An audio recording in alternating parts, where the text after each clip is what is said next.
Hi friends, welcome to Santosh Shyam's kitchen. Please ನಮ್ಮ ಚಾನಲ್ನ subscribe ಮಾಡಿ, ಪಕ್ಕದಲ್ಲಿರುವಂಥ ಬೆಲ್ ಐಕಾನ್ನ ಕ್ಲಿಕ್ ಮಾಡಿ. ಇವತ್ತು ನಾನು ತೋರಿಸ್ತಿರುವಂಥ ರೆಸಿಪಿ ತರಕಾರಿ ಬನ್ಸಿ ರವೆ ಮಸಾಲ ಉಪ್ಪಿಟ್ಟು. ಈಗ ಹೇಗೆ ಮಾಡೋದು ಅಂತ ನೋಡೋಣ.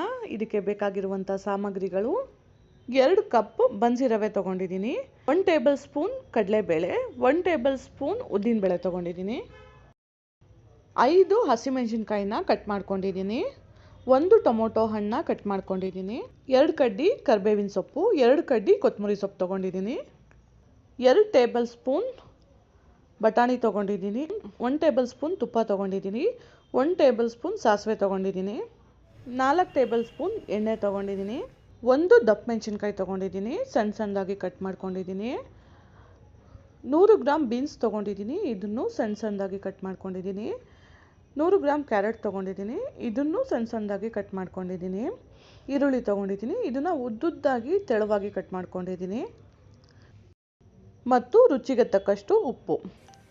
ಈಗ ಒಂದು ಬಾಣಲಿ ಇಟ್ಕೊಳ್ಳೋಣ. ಬಾಣಲಿ ಕಾದಿದೆ. ಈಗ ಇದಕ್ಕೆ ಎಣ್ಣೆ ಹಾಕೊಳ್ಳೋಣ.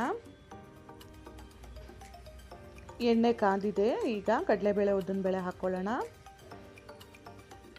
1 ನಿಮಿಷ ಫ್ರೈ ಮಾಡ್ಕೊಳ್ಳೋಣ. ಈಗ ಸಾಸಿವೆ ಹಾಕೊಳ್ಳೋಣ. ಸಾಸಿವೆ ಸಿಡಿತಾ ಇದೆ. ಕರಿಬೇವಿನ ಸೊಪ್ಪು ಹಾಕೊಳ್ಳೋಣ. ಹಸಿಮೆಣಸಿನ್ಕಾಯಿ ಹಾಕೊಳ್ಳೋಣ. ಚೆನ್ನಾಗಿ 2 ನಿಮಿಷ ಆಯಿಲಲ್ಲೇ ರೋಸ್ಟ್ ಮಾಡೋಣ. ಈರುಳ್ಳಿ ಹಾಕೊಳ್ಳೋಣ. ಈರುಳ್ಳಿ ಕಲರ್ ಚೇಂಜ್ ಆಗೋ ತನಕ ಫ್ರೈ ಮಾಡ್ಕೊಳ್ಳೋಣ. ಈಗ ಕಲರ್ ಚೇಂಜ್ ಆಗಿದೆ. ದಪ್ಪ ಮೆಣಸಿನ್ಕಾಯಿ, ಬೀನ್ಸು, ಕ್ಯಾರೆಟು ಇದು ಮೂರನ್ನು ಹಾಕಿ 5 ನಿಮಿಷ ಫ್ರೈ ಮಾಡ್ಕೊಳ್ಳೋಣ. ಈಗ ಫ್ರೈ ಆಗಿದೆ. ಟೊಮೊಟೊ ಹಾಕೊಳ್ಳೋಣ. ಇದನ್ನು ಚೆನ್ನಾಗಿ ಆಯಿಲಲ್ಲಿ ರೋಸ್ಟ್ ಮಾಡ್ಕೊಳ್ಳೋಣ.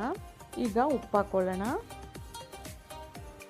ಸುಮಾರು 3/4 ಲೀಟ್ರಷ್ಟು ನೀರು ಹಾಕೋತಾ ಇದ್ದೀನಿ. ನಾವು ಯಾವ ಅಳತೆಯಲ್ಲಿ ರವೆ ತೊಗೊಂಡಿರ್ತೀವೋ ಅದಕ್ಕೆ 3ರಷ್ಟು ನೀರು ಹಾಕೋಬೇಕು.